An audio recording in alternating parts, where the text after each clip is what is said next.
Hello friend, आज मैं आपको उस महान इंसान की स्टोरी बताऊंगा जिसे हम सब भारतवासी दिल से चाहते हैं और उन पर गर्व करते हैं।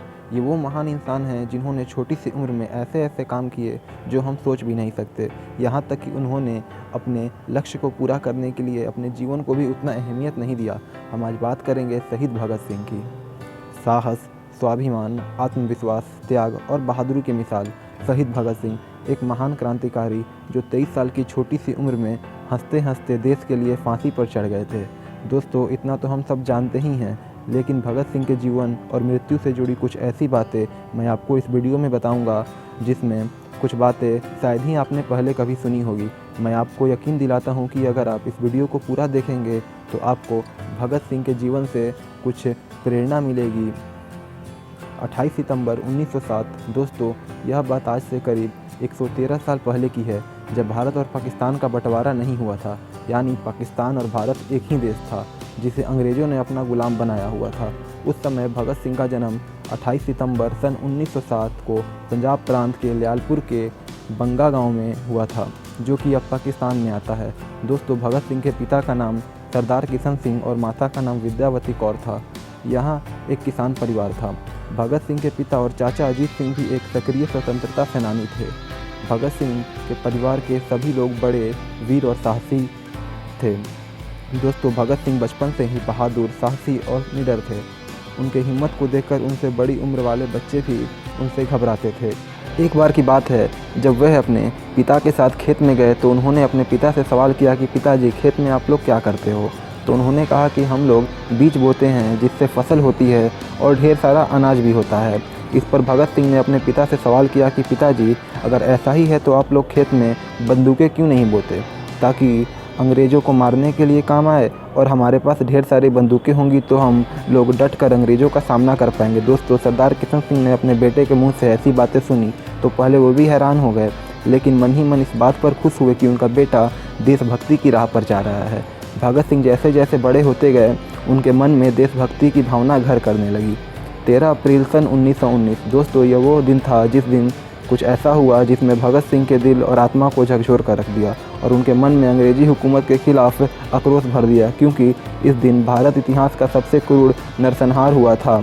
दोस्तों, यह घटना थी भारत के पंजाब प्रांत के अमृतसर के स्वर्ण मंदिर के निकट स्थित थे जलियांवाला बाग में हुए हत्याकांड की, जिसमें अंग्रेज अधिकारी जनरल डायर ने रॉलेट एक्ट के विरोध में हो रही एक सभा पर बिना किसी चेतावनी के भीड़ में खड़े हजारों बेकसूर निहत्थे लोगों पर गोली चलवा दी थी। दोस्तों, इस घटना में अनधिकारी आंकड़ों के अनुसार 1000 से भी ज़्यादा लोग मारे गए थे। और भगत सिंह ने जब इस घटना के बारे में सुना तो वो लगभग 20 किलोमीटर पैदल चलकर घटना वाली जगह पर पहुँचे और वहाँ पहुंचकर उन्होंने जो देखा वह बहुत ही दर्दनाक था। और उस दिन उन्होंने सब शहीदों का बदला लेने की ठान ली और खून से सनी हुई मिट्टी मुट्ठी में भरकर घर लेकर आए।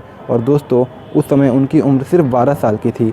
1 अगस्त 1920। दोस्तों, ये वो तारीख है जब महात्मा गांधी ने असहयोग आंदोलन शुरू किया था, जिसके अनुसार उन्होंने कहा कि कोई भी हिंदुस्तानी ब्रिटिश सरकार का साथ ना दे, हर सरकारी नौकर नौकरी छोड़ दे, मजदूर फैक्ट्री से निकल जाएं, बच्चे सरकारी स्कूल जाना बंद कर दें, कोई भी किसी प्रकार का टैक्स ना दे, सारे विदेशी कपड़े जला दो। दोस्तों, इसके पीछे उनका मकसद था कि ब्रिटिश सरकार का सारा कामकाज रुक जाए और उन्होंने लोगों को विश्वास दिलाया कि अगर सब लोग मिलकर ऐसा किया तो भारत 1 साल के अंदर आज़ादी मिल जाएगी। दोस्तों, भगत सिंह ने परिवार के लोग महात्मा गांधी के विचारों से बहुत प्रेरित थे और वह साथ ही भारतीय राष्ट्रीय कांग्रेस असहयोग आंदोलन के भी समर्थन करते थे। बहुत छोटी सी उम्र में भगत सिंह ने महात्मा गांधी के असहयोग आंदोलन से जुड़ गए और बढ़ चढ़कर उसमें हिस्सा लिया। यहाँ तक कि उन्होंने गांधी जी के मांगों का साथ देते हुए ब्रिटिश सरकार द्वारा प्रायोजित पुस्तक को भी जला दिया था। 5 फरवरी सन 1922। दोस्तों, एक दिन 5 फरवरी 1922 गोरखपुर जिले में चोरी चौरा नामक एक स्थान पर पुलिस ने जबरन एक जुलूस को रोकना चाहा, जिसके फलस्वरूप एक थाने में आग लगा दी, जिसमें एक थानेदार और 21 सिपाही की मृत्यु हो गई। दोस्तों, इस घटना से महात्मा गांधी जी निराश हो गए और इस बात से नाराज़ होकर उन्होंने अपना असहयोग आंदोलन यह कहकर वापस ले लिया कि स्वतंत्रता के लिए हमारा देश पूरी तरह से तैयार नहीं है। दोस्तों, गांधी जी के असहयोग आंदोलन रद्द कर देने से भगत सिंह के मन में गांधी जी के प्रति रोष उत्पन्न हो गया, लेकिन पूरे राष्ट्र की तरह वो भी गांधी जी का सम्मान करते थे। मगर उन्होंने गांधी जी के अहिंसात्मक आंदोलन की जगह हिंसात्मक क्रांतिकारी का मार्ग चुना और सही समझा। उन्होंने जुलूस में बढ़ चढ़कर हिस्सा लेना शुरू कर दिया तथा क्रांतिकारी दलों के सदस्य बन गए। दल के प्रमुख क्रांतिकारी में चंद्रशेखर आज़ाद, सुखदेव, राजगुरु इत्यादि थे। दोस्तों, 9 अगस्त 1925 को भारतीय स्वतंत्रता संग्राम के क्रांतिकारी द्वारा ब्रिटिश राज्य के विरुद्ध भयंकर युद्ध छेड़ने के इरादे से हथियार खरीदने के लिए ब्रिटिश सरकार का ही खजाना लूट लेने का एक ऐतिहासिक घटना हुई थी, जिसमें आज हम काकोरी कांड के नाम से जानते हैं। दोस्तों, काकोरी कांड में पकड़े गए क्रांतिकारी में से 4 क्रांतिकारी को फांसी और 16 अन्य क्रांतिकारियों को 4 साल से लेकर आजीवन कारावास की सज़ा सुनाई गई थी।